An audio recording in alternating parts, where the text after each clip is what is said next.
Jeg spiller musik, fordi jeg gerne vil udtrykke nogle følelser, som ligger dybt inde i mig.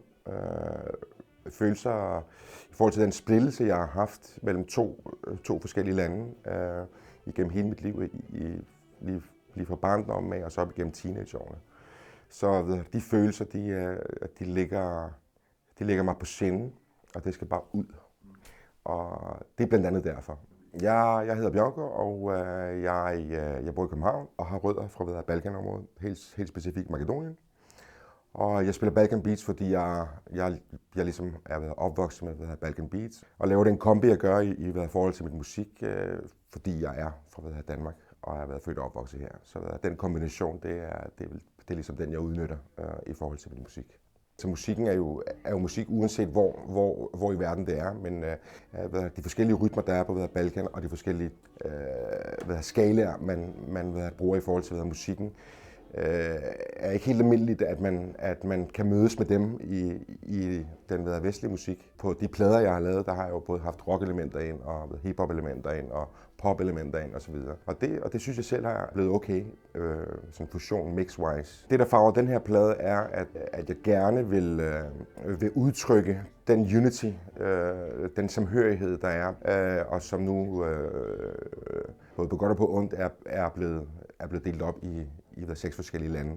Pladen kommer til at repræsentere en form for samlingspunkt for det folkefærd, dernede. Og den fortælling vil jeg gerne fortælle til det danske publikum og det internationale publikum. Vi mangler stadigvæk verdensmusikken, og vi mangler i den grad at kunne høre, at der er plads til alle slags genrer. Og det er derfor, og deraf udtrykket musik er musik. Fordi jeg oplever jo, når man kommer til mine koncerter, så er der fyldt op med mennesker, der har været glade. Danske såvel som balkanfolk, såvel som altså whatever, der er alle mennesker. Og de hører vel også radio, tænker jeg. Så hvorfor ikke sende en bred vifte af forskellige genrer ud til Danmark.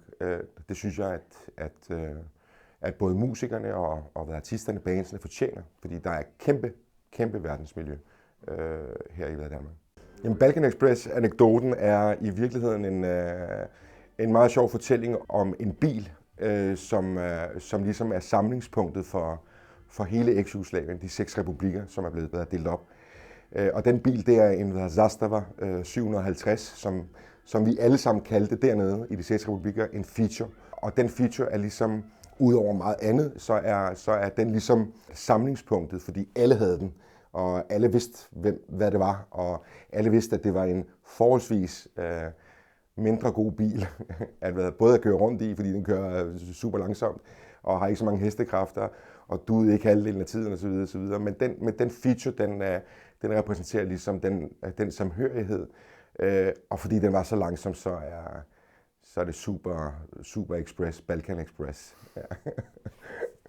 Det traditionelle, det ligger meget dybt ind i mig.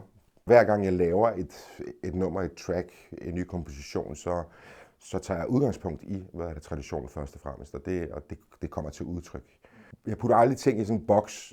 Det starter med sådan en skitse, og så udvikler det sig igennem sådan en studieproces for eksempel. Så laver man skitse derhjemme, man skriver kompositionen og så videre, så kommer man i studiet, og så kan det udvikle sig til noget helt andet. Men traditionen, den er vigtig at holde ved.